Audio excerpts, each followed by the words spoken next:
একটা মাসলা, একজন মুক্তদি প্রথম বৈঠকে তাশাহুদ পড়তে পারলো না। এটা আমাদেরকে অনেক মুসল্লিরা জিজ্ঞাসা করেন, এটা বলে দেই তাহলে আপনারাও শিখতে পারবেন।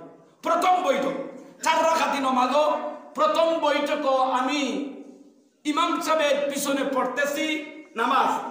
এখন ইমাম সাহেব তাশাহুদ বাড়ি আত্তাহিয়াতু পড়ে উঠে গেলেন, আমি তো পড়তে পারি না, তাহলে এখন কি করব? ওয়ালাউ কামাল ইমাম ইলা সালাসাতি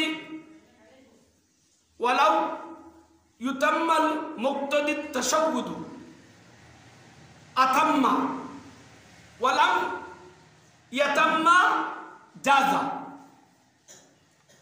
এই এবারতের অর্থ হলো, ইমাম সাহেব যদি তাশাহুদ পড়ে প্রথম বৈঠকের মধ্যে উঠে যান, তাহলে মাসলা হলো আপনি যত তাড়াতাড়ি পারেন তাশাহুদ পড়ে দাঁড়াই দিবেন।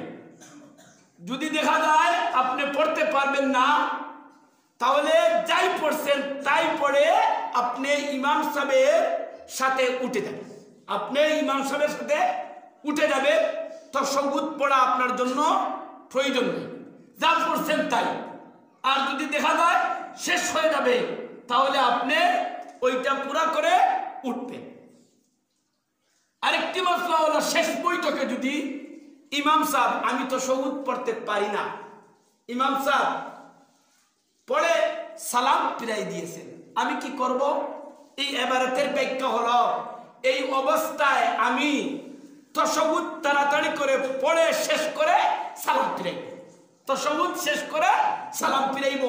ইমাম সাহেবের সাথে এই অবস্থায় তাশাহুদ সালাম ফিরানি আমার জন্য কর্তব্য নয়।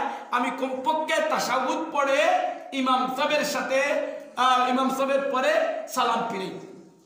ফতোয়ায়ে শামী প্রথম খণ্ড 494 নম্বর পৃষ্ঠা। আপনার